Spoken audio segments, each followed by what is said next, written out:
Yo, yo.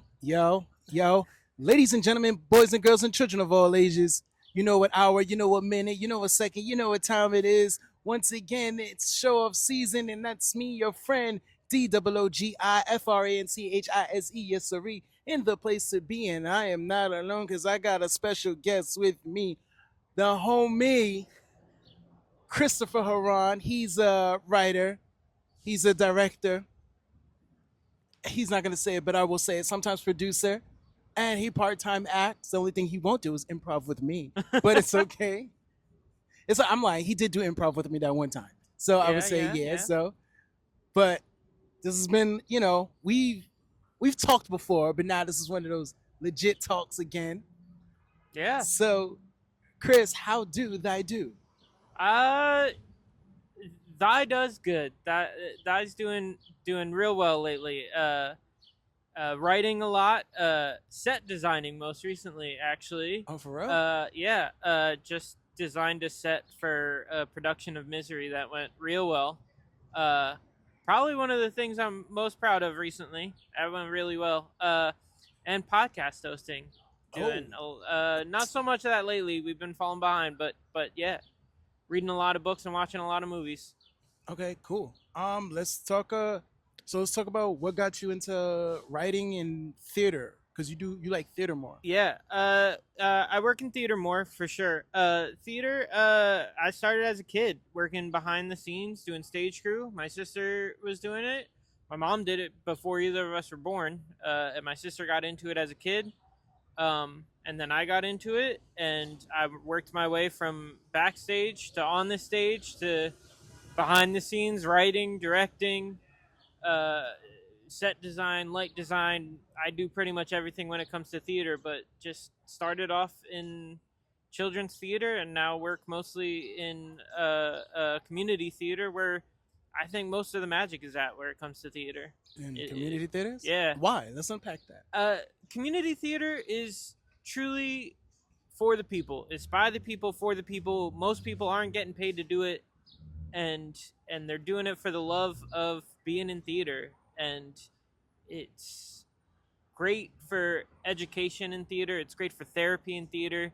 You know, people hate to admit it, but Broadway is just as political and capitalistic and about the money as Hollywood is at this point. And community theater, in my experience, has never been that. Community theater is always, let's teach the people something about theater, let's give the community something that they can enjoy, and let's give to the community.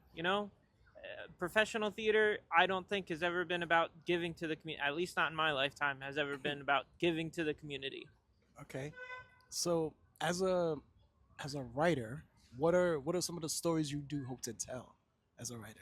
I tell family stories. I tell stories about children. I tell stories about families. I try to tell stories from my perspective, but the perspective of mine that is not. I'm a straight white man, but I'm also a disabled straight white man. I'm a man from a. My parents got divorced when I was young. I'm the child of a gay mother. Like, I try to tell stories from the perspectives that maybe people haven't heard yet, and I don't. I try my best. I try my best to tell stories that either only I can tell or only I can tell them in the way that I'll tell them. And Okay. yeah, You mentioned you were disabled. Let's talk about that. yeah, I'm epileptic. I've been diagnosed since I was 8 years old when I had my first seizure. Um, and I've had quite a few seizures in my life. Right now, I am going on next month. I'll be 3 years seizure free, which is Nice. just an amazing feeling. Um, and yeah, now I try to educate people. Do you try to educate people through your writing? Mostly through my writing. I try to educate people through my writing. I just had a reading of a play that I helped write and produce and put Nice. together. It's called the Epilepsy Project. It's amalgamation of a bunch of short stories monologues about epilepsy told by epileptic theater artists and writers. But I also work with children, and I try to work specifically with children with disabilities and epilepsy, and try to teach them what life is going to be like for them. Okay, wow, that's it's very deep and touching at the same time. Like, so any current projects, any current projects are you working on now that you want to talk about? Yeah, so I got three main ones I'm working on are there's the epilepsy project, which again just had a reading, which I've been working on for the past couple of years. But there's also one called I Don't Know, which is the first play I ever actually started, and that's been going in my head, running on the wheel for my God years now. Had a reading done a long time ago, and I'm still working on draft after draft. And I'm learning more so from listening to interviews. Cola Scola, who just did uh, oh oh Mary on Broadway right now, is talking about how they had the idea since 2009 for that. So it makes me feel a little bit better when I had the idea for a play that hasn't happened on stage yet. But also working on a series, doing my first uh, stepping into television for the first time. Something called it doesn't really even have a name yet. Let's talk about it. Let's talk about, I know a project you're talking about. Yeah, It. working So this, working name is community theater, I guess. Um, imagine imagine like Parks and Rec or The Office or Abbott Elementary, but taking place in a community theater. Which, if you have worked in community theater, you know that the humor is just there for the picking, and it comes naturally. And I thought I will admit I did not have the original idea. Somebody came to me with this idea, and I have run with it. They are in the writers' room currently, and hopefully, now that I have a little bit of a break from school, I can finally really get into this project, and I'm really excited about this one. can we peel it back a little bit? Because I've done a little reading Yeah, for it, and it yeah, was funny because I read for like every character yeah, one yeah, yeah, day, yeah. just every character, and I was just like, all right. And then you were like, man, you don't get a lot of the theater jokes, and I was like, yeah, I don't, I get it. And then you were like, you'll be great as the cameraman for this. Yeah, yeah. So there's a character who's supposed to be, I think, um the basically take the point of view of those people who can watch this show, and I hope still enjoy the show even if they haven't been in community theater. Maybe not get all the inside jokes, because there should be inside jokes that community theater people can share together. But I'm working on, and the whole point of a writer's room is to get as many perspectives as possible.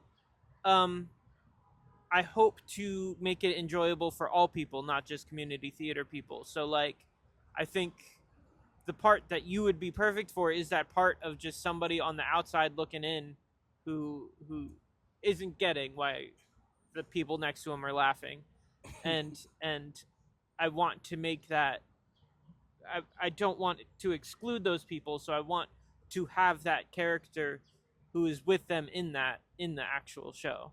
So is the show's like a mockumentary style? Mockumentary style, exactly. So Okay. like think Abbott Elementary, where you have the floating heads, them talking to the camera, and you're like, so we're just breaking the fourth wall right now, like what's Yeah. going on? So that I think that style is always so, it just always works for me. I like The Office, I like Parks and Rec, love Abbott Elementary, like all these shows. I think that style just fits my vision for this so well. That's very funny. I because I love those shows, so I would be like, oh man, like, could you imagine like. It's like, man, I wasn't in theater, but then I saw Oedipus. Jesus, like, like he got Right, some right. issues. Yeah, yeah, and also that's a great thing. If I can get one more person into a community theater from seeing this show, like if this show gets made and one more person joins a community theater, the show's a success in my eyes. Okay, nice. Ooh, this this that is. Where do you go for inspiration? Like, where do you take walks? Like, if you need to go get inspired right now, what would you go do? I people watch. I live in one of the greatest cities in the world. Which With is no name it, New name York it, City. say it like you mean it. New York City is one of the greatest cities in the world. Yes. Hashtag vote for Zoran. Okay. Did you just make this political? Is that what you just did? I did. Wow. But I people watch. We have some of the most interesting humans that live in this city. I go out. I go to Washington Square Park. I go out in my neighborhood, in Brooklyn. I listen to conversations that I have no part of, and I listen to those conversations and I get inspired on characters. I just, or I read a good book. Honestly, you know what? Nix all that. I get my most inspiration from watching bad plays. For I will sit in a theater, watch a play, and be like, "Oh my god, that was awful," and I'll be inspired to be like, "But if they just did this, this would have been amazing." And it inspires. Bad plays inspire me so much more than good art. See, what's funny is you had me a little nervous. I was like, oh man, the amount of back and forths me and you have at work, I'd be like, oh wow, is he writing this down? Just I gotta be careful because we be ripping at work on everything and anything. So like I like that because I do that too. I do people watch and sometimes I walk around and like you know me at work. I'll be trying to get everybody. Right. You want to improv? Yeah, Improv? yeah. And I'll just shoot from the hip, which is a cool series that people I think you would enjoy. Yeah. So all right. Are you listening to anything also like music wise? Music wise, I've been listening to a lot of Kneecap lately. They're an Irish rap group who rap in both Irish and English. They're very progressive and they're also just very rebellious. They in Northern Ireland, in Belfast, for the longest time, Irish was not considered the national language of Northern Ireland because the English said that they're not allowed to, and Kneecap had a big part in that changing.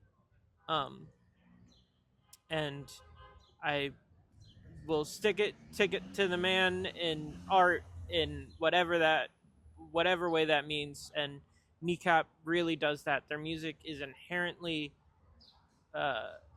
anti-government and anti-British, and just speaking Irish is a form of rebellion, and I absolutely love that. Okay, I dig it. I get it. They sound like Public Enemy. Yeah, they're the Irish version of Public Enemy. The Irish version of Public Enemy. There That's you what go. we're gonna. Okay. Kneecap. Shout out Kneecap. Yeah, they just made a movie. Now they just what? They just made a movie. Best musical biopic I've ever seen. They made a movie about themselves and played themselves, and it's so good. You're into movies also, not just plays. Right. What is your favorite movie you've seen lately? Favorite movie I've seen lately. Yeah. I can tell you it's not Lilo and Stitch. It is absolutely Sinners. Sinners is the best movie of 2025, hands down. I had high hopes for some movies that let me down a little bit this year, but Sinners lives up to the hype. What do you like about it? It's different. It's Michael B. Jordan, who I don't think I've ever seen a movie of his that I didn't like. Creed series rocks. Black Panther, awesome. Did you see Fantastic Four?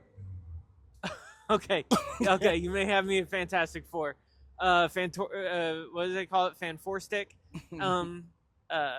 Not his best work, but he's not to blame for that one. That one was dead from the start. But it's just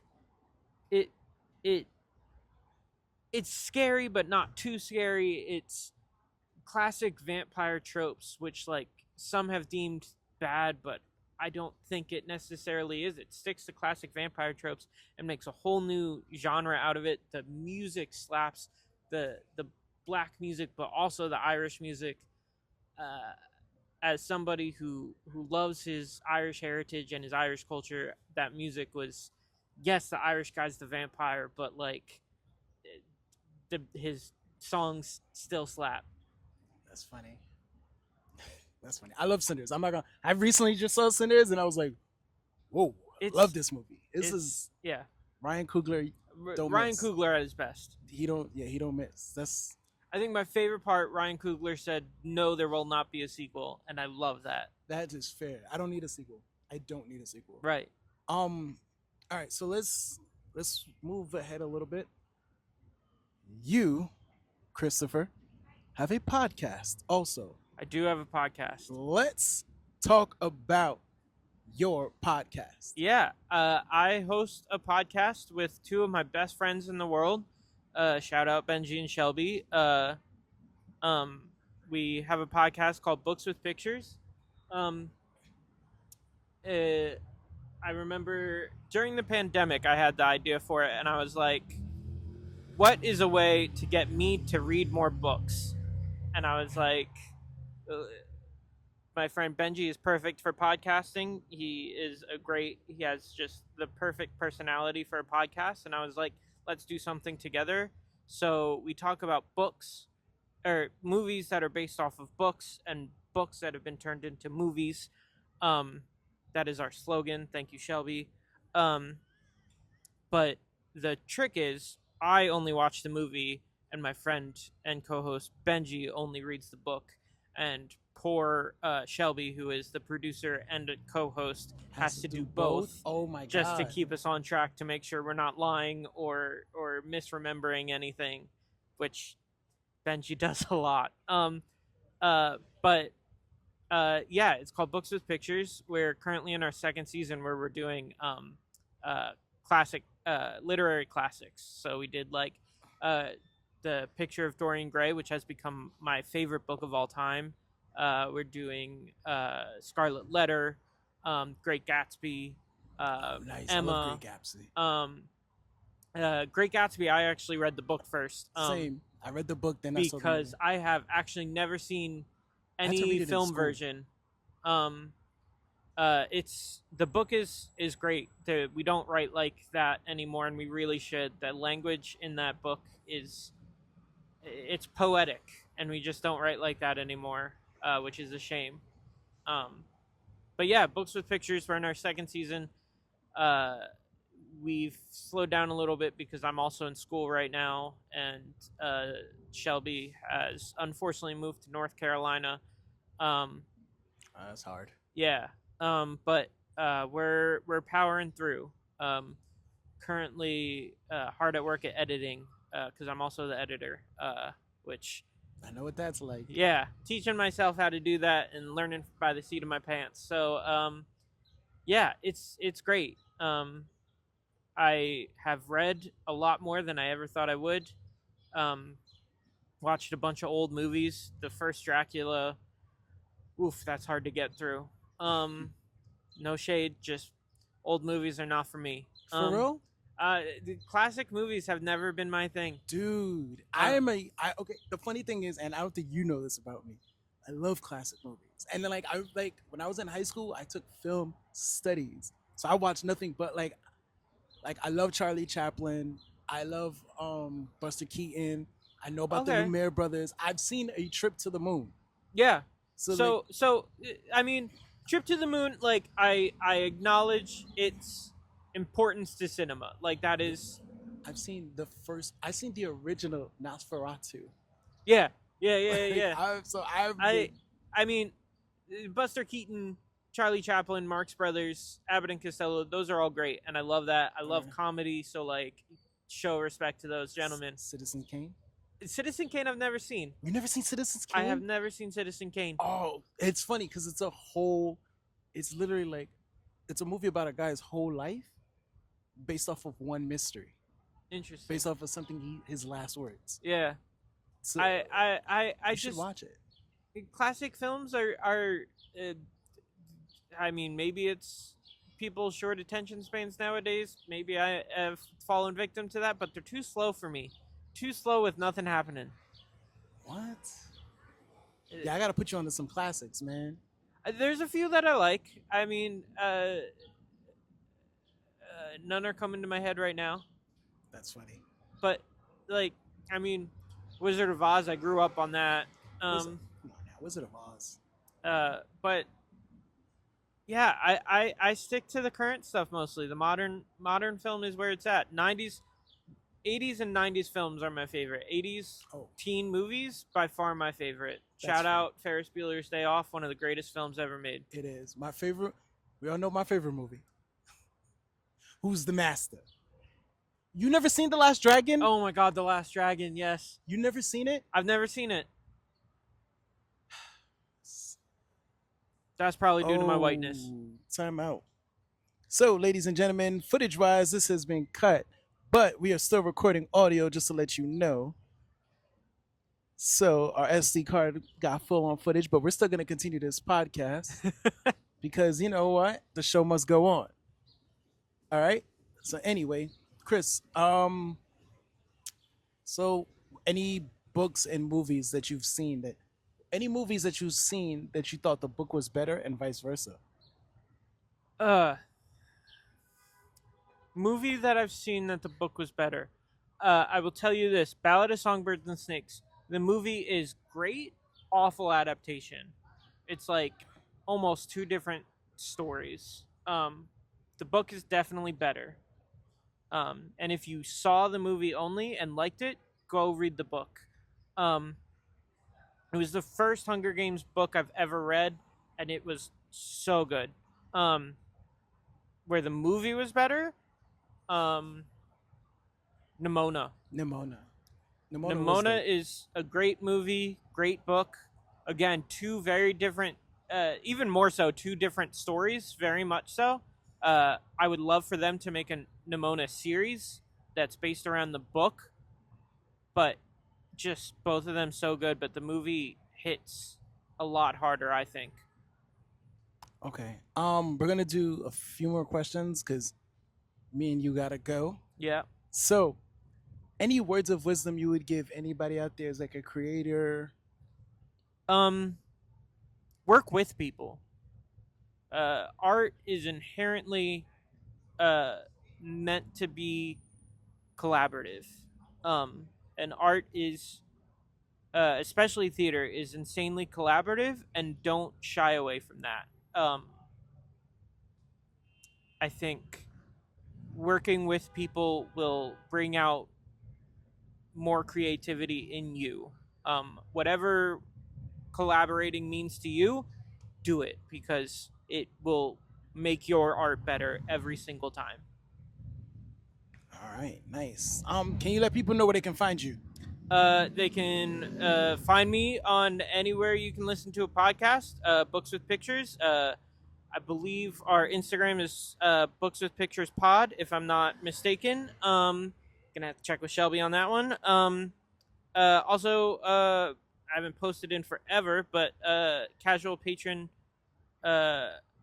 It's been so long. Casual Patron Reviews, I think, is my Instagram. Yeah.